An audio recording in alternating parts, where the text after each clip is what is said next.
वयाच्या कुठल्या वर्षापर्यंत मुलीला पहिली मासिक पाळी आली नाही तर डॉक्टरांना दाखवावं?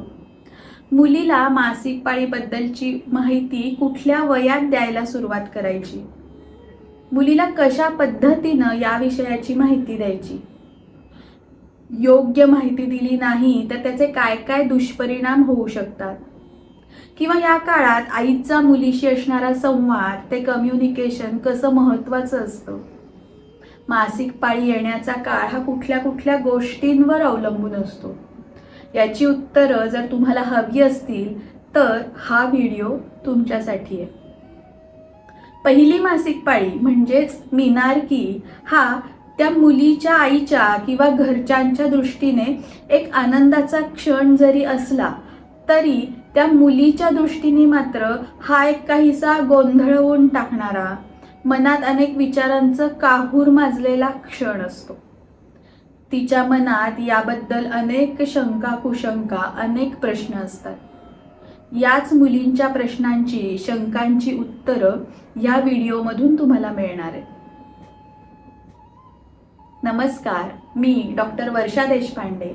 मी एक आयुर्वेद डॉक्टर आणि मेंटल हेल्थ प्रोफेशनल आहे.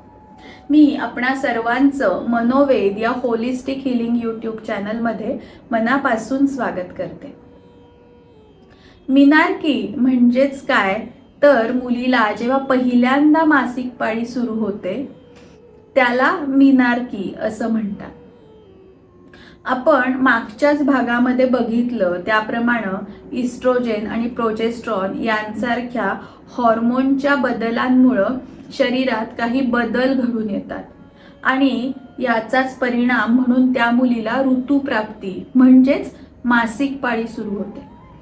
मुलीमध्ये पहिली मासिक पाळी सुरू होण्याचा काळ हा साधारण तिच्या वयाच्या 12 ते 13 वर्षापासून 15 वर्षापर्यंतचा असू शकतो. हा मिनारकीचा काळ हा बऱ्याच वेगवेगळ्या गोष्टींवर अवलंबून असतो आणि त्यानुसार काही मुलींना लवकर तर काही मुलींना उशिराने मासिक पाळी सुरू होते. मग आता ही कारणं कुठली कुठली आहेत तर ती म्हणजे पहिलं कारण म्हणजे त्या मुलीच्या फिजिकल ॲक्टिव्हिटीज कशा आहेत.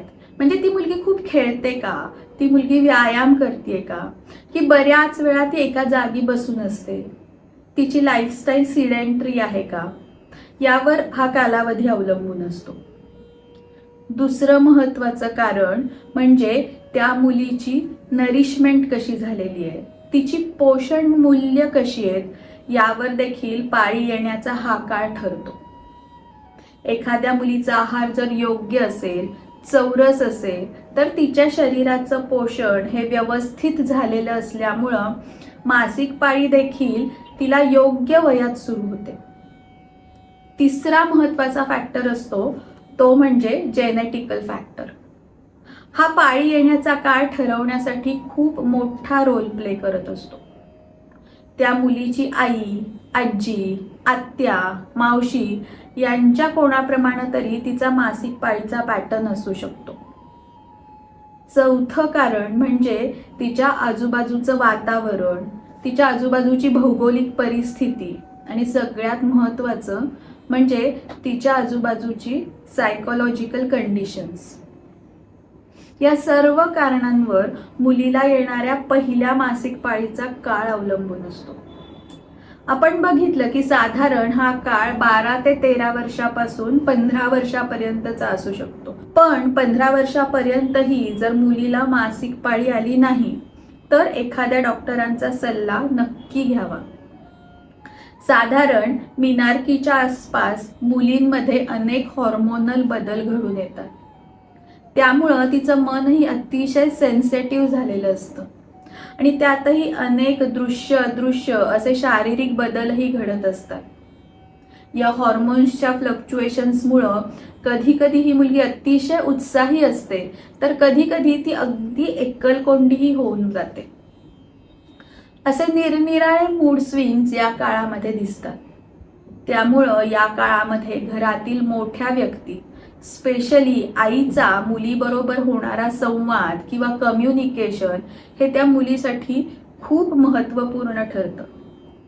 त्या लहानग्या मुलीच्या मनात आपल्या शारीरिक आणि मानसिकतेमध्ये जे बदल घडत असतात त्याबद्दल बराच गोंधळ असतो. कधी कधी तर भीतीही असते.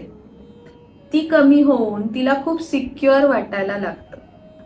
मीनारकीच्या आसपास मुलीमध्ये काही शारीरिक बदल घडतात.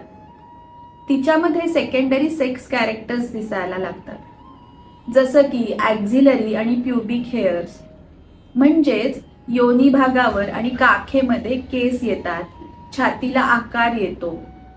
असे सेकंडरी सेक्स कॅरेक्टर्स जेव्हा मुलीमध्ये दिसायला लागतात तेव्हा आईने मुलीला विश्वासात घेऊन तिच्या मानसिक लेव्हलला उतरून तिला समजेल अशा सोप्या भाषेत तिच्याशी संवाद साधायला हवा.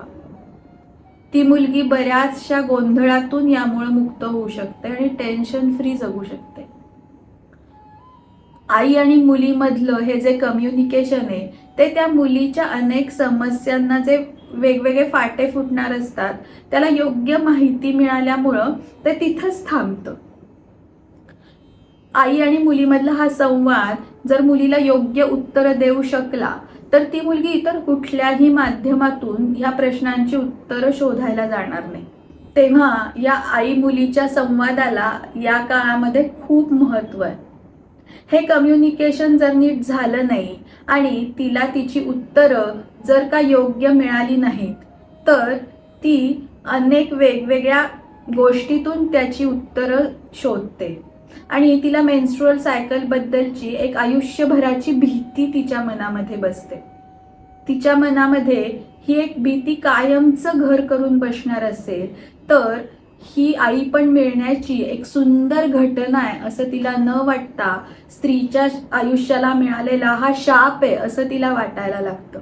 आणि या सो कॉल्ड शापामुळं पुढे दर महिन्याला तिचं मानसिक खच्चीकरण होत राहतं.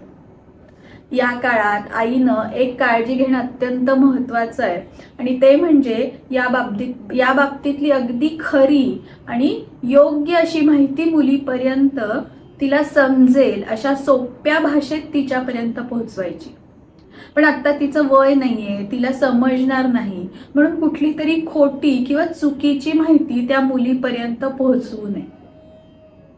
या काळात मुलीच्या शारीरिकतेबरोबरच तिच्या मानसिकतेमध्येही अनेक बदल होत असल्यामुळं तिला जपणं खूप गरजेचं आहे.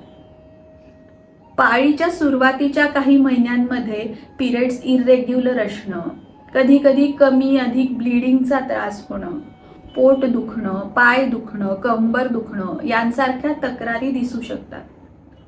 पहिल्या 5-7 महिन्यांनंतरही जर या तक्रारी कमी झाल्या नाहीत तर एकदा वैद्यकीय सल्ला नक्की घ्यावा. असा हा आजचा मीनारकी संबंधितला आपला व्हिडिओ तुम्हाला कसा वाटला ते मला नक्की कळवा. आणि या व्यतिरिक्तही तुमचे काही प्रश्न असतील तर मला ते कमेंट बॉक्समध्ये नक्की विचारा. तुम्ही हा व्हिडिओ शेवटपर्यंत बघत राहिलात त्याबद्दल थँक्यू.